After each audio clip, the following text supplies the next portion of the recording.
You are crouched behind a sandbagged gun pit in the hills of northern North Vietnam. The sky is gray with the coming dawn. Your hands rest on the cold steel of an anti-aircraft cannon, its barrel pointed straight up at the clouds. You are waiting for a sound you have come to know better than your own heartbeat. The rising scream of American jet engines. When they come, you will fire until the barrel glows. But here is the secret you carry, the secret your government will deny for decades. You are not Vietnamese. You are a soldier of the People's Republic of China. And officially, you were never here at all. For most of the world, the Vietnam War has always had a simple cast of characters: America and its allies on one side, North Vietnam and the Viet Cong on the other. But this picture leaves out one of the largest and most secret military commitments of the entire Cold War. Between 1965 and 1970, China sent an estimated 320,000 troops into North Vietnam. At the peak, in 1967, there were around 170,000 Chinese soldiers on Vietnamese soil at a single time. They wore Vietnamese uniforms stripped of all insignia. They were forbidden to be photographed, and their presence was one of the most carefully guarded secrets of the war. Why would China pour an army this size into a war the world believed it was only watching from the sidelines? To answer that, you have to understand the fear that gripped Beijing in 1965. In the previous year, an incident in the Gulf of Tonkin had given the United States the justification to escalate. Now American bombs were falling on North Vietnam in a massive campaign called Operation Rolling Thunder. This was a sustained bombing effort meant to break the North's will and cut its supply lines to the south. To the leaders in Beijing, this looked terrifyingly familiar. Just 15 years earlier, in the Korean War, American forces had pushed north toward the Chinese border. China had responded then by sending hundreds of thousands of troops flooding across the Yalu River. Now Chairman Mao Zedong and his premier, Zhou Enlai, asked themselves a chilling question. Would Vietnam become another Korea? Would American soldiers march north again, this time toward the border of China itself? Mao decided he would not wait to find out. China and North Vietnam reached a secret agreement. China would send troops, but with strict limits on their role. They would not march south to fight in the jungles against American infantry. Instead, they would take over the defense of the North. Zhou Enlai delivered a warning to Washington through intermediaries. China would not provoke a war with the United States, but if America invaded North Vietnam by land, China would fight. The line in the sand had been drawn, and behind that line, an entire hidden army began to move. You are part of that army, but you did not come as an infantryman. The soldiers China sent were mostly specialists, and their jobs would decide the fate of the North. The largest group were anti-aircraft artillery units. This is your world. Your job is to make the skies over North Vietnam deadly for American pilots. You man batteries of guns clustered around the things America wants most to destroy: rail yards, bridges, supply depots, the famous route to the south. When the F-105 Thunder Chiefs and F-4 Phantoms come screaming down to bomb, you throw up a wall of steel to meet them. Have you ever tried to hit a target moving faster than sound, diving straight at the gun that is trying to kill it? The numbers tell the intensity of it. Chinese anti-aircraft units in North Vietnam fought thousands of engagements against American aircraft over the years. By China's own accounting, these units claim to have downed or damaged over 1,000 American planes, though wartime claims from every nation are always disputed and inflated by the fog of battle.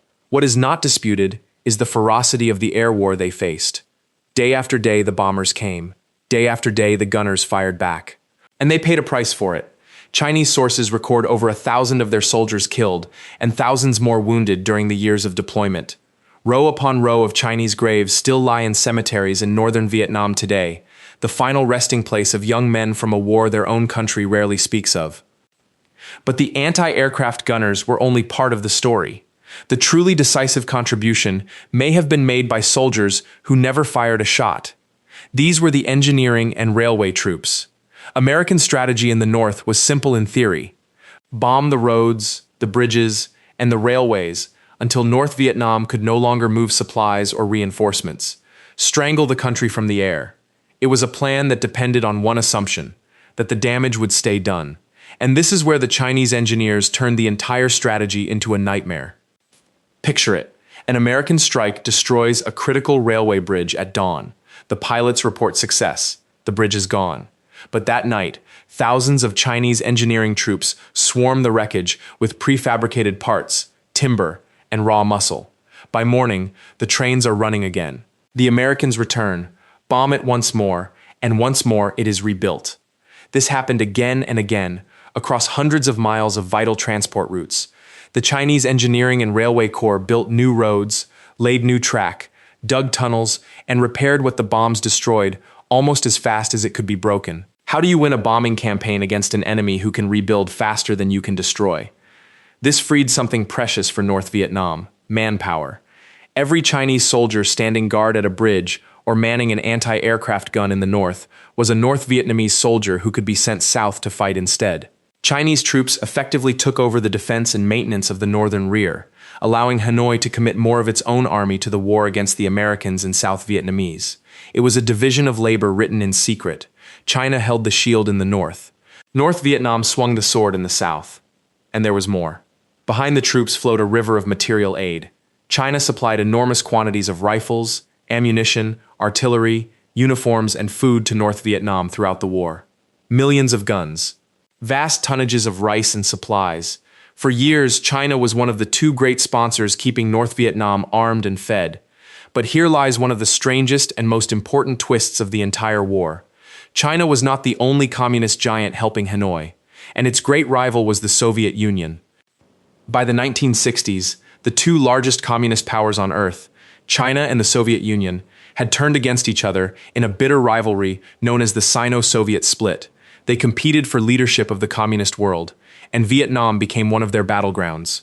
Both nations poured aid into North Vietnam, each trying to prove it was the more devoted champion of the revolution. The Soviets sent advanced technology, especially their sophisticated surface-to-air missiles and MiG fighter jets. China sent manpower, infantry weapons, and its vast engineering army. North Vietnam, with remarkable skill, played the two rivals against each other, accepting aid from both while committing fully to neither. Can you imagine the delicate genius required to take help from two giants who despised one another, and keep them both giving? This rivalry shaped the whole texture of the war. It meant North Vietnam was never alone. It meant the bombing campaigns, however massive, could never fully sever the flow of support.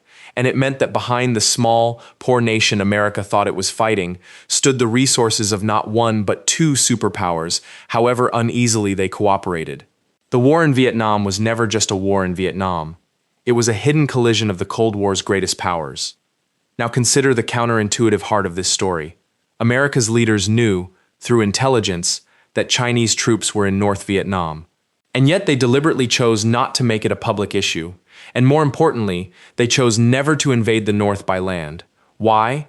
Because the ghost of Korea haunted Washington, just as it haunted Beijing. American planners understood that a ground invasion of North Vietnam risked triggering exactly what Zhou Enlai had warned of, a massive Chinese intervention that could turn Vietnam into a second Korean War, or something far worse. So the hidden Chinese army achieved its greatest victory without most Americans ever knowing it existed. Its very presence, quiet and deniable, helped set the invisible boundaries of the entire war. The bombs could fall on the north, but the boots would never march there, and that single fact protected Hanoi from the one blow that might have ended everything.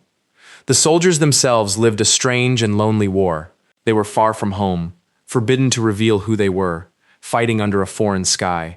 They endured the same brutal heat, the same monsoon rains, the same constant threat from above that every soldier in Vietnam knew. Many caught tropical diseases, many died beneath the bombs. And when their service ended, they went home to a country that could not publicly celebrate what they had done, because officially they had done nothing. For decades, the story of China's hidden army in Vietnam remained in the shadows, acknowledged only quietly, its veterans carrying memories they could not fully share. The legacy is layered with irony that history rarely allows. Within just a few years of the war's end, the alliance between China and Vietnam collapsed completely. In 1979, the two former comrades fought a brief but bloody border war against each other. The soldiers who had once defended Vietnamese skies from Chinese gun pits belonged to a nation that would soon be Vietnam's enemy. The bonds forged in the secret war of the 1960s shattered in the open war of 1979. And so the Chinese graves in northern Vietnam became doubly complicated, monuments to a brotherhood that did not survive the decade that followed. Today, historians are still piecing together the full scale of China's involvement, drawing on records that were sealed for a generation. What emerges is a picture that reshapes how we understand the Vietnam War entirely. This was not a simple contest between a superpower and a peasant nation. It was a war in which the world's largest communist country secretly committed an army of over 300,000 men, in which two rival superpowers competed to arm the same ally, and in which the deadliest strategic decisions were often the ones never made. The invasions never launched, the lines never crossed, precisely because of hidden armies standing quietly in the way. You are crouched behind a sandbagged gun pit in the hills of northern North Vietnam. Your hands rest on the cold steel of an anti-aircraft cannon. When the American jets come screaming out of the clouds, you will fire until the barrel glows, and if you fall, you will be buried under a name your own country will not speak aloud for 50 years. You believed you were simply defending a neighbor and holding back an old enemy. You never imagined that your silence, your invisible presence in these hills, was itself one of the great weapons of the war, drawing a line no army dared to cross, and shaping the fate of a conflict the world thought it already understood.